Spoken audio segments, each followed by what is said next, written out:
Yo les gars, c'est Karo, j'espère que vous allez bien. En tout cas moi ça va super bien. Écoutez, aujourd'hui on se trouve pour une nouvelle vidéo sur Fortnite où je vais parler d'une nouvelle actu. Déjà premièrement je vous ai mettre un énorme like, ça me fait vraiment super plaisir. Encore merci pour tout le soutien que vous m'apportez les gars. On pète tous les scores là, les vues, les likes, les commentaires, les abonnements. Franchement ça fait super plaisir. N'hésitez pas surtout à m'acheter sur Epic Games si c'est pas déjà fait. C'est Real Cario mon pseudo sur Epic Games. Et sur Snapchat mon pseudo c'est trop sombre. Donc n'hésitez pas à m'ajouter, ça ferait super plaisir les gars. Donc venons au fait directement.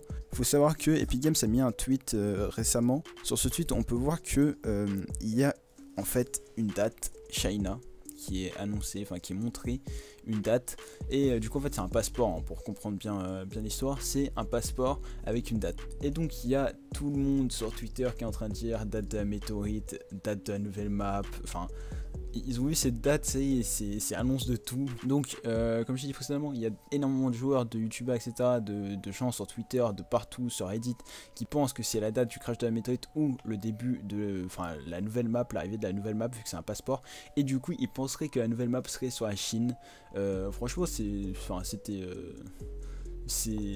concevable, mais franchement ce sera certainement pas ça du tout.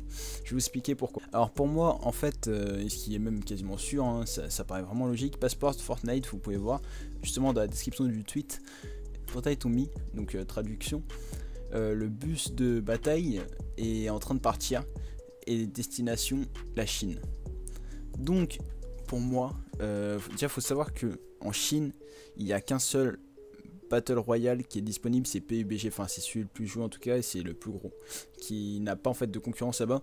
Et pour moi le 23 avril ce qui va se passer, c'est que Fortnite va enfin arriver en Chine, parce que pour l'instant les Chinois ne peuvent pas jouer à Fortnite. C'est à dire qu'en Chine il y a vraiment beaucoup de restrictions, c'est vraiment un pays très strict, même si on n'en parle pas beaucoup.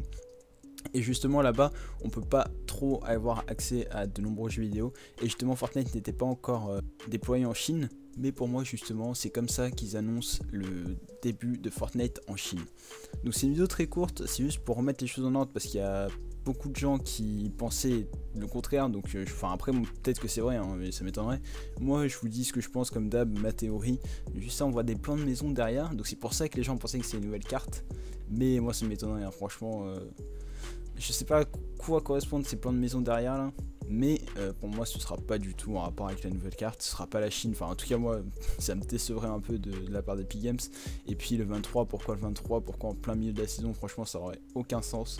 En tout cas n'hésitez pas à me dire ce que vous en pensez en commentaire, ça me fait vraiment super plaisir les gars, à liker, vous abonner, commenter. Sur ce c'était KO, peace les gens, on se retrouve demain avec une vidéo plus travaillée etc, qui n'aura aucun rapport avec l'actu Fortnite, mais une vidéo qui risque de vous plaire énormément, elle est super drôle et elle va être très intéressante. Donc je vous en dis pas plus, elle arrive demain ou après-demain grand maximum. Sur ce, peace les gens.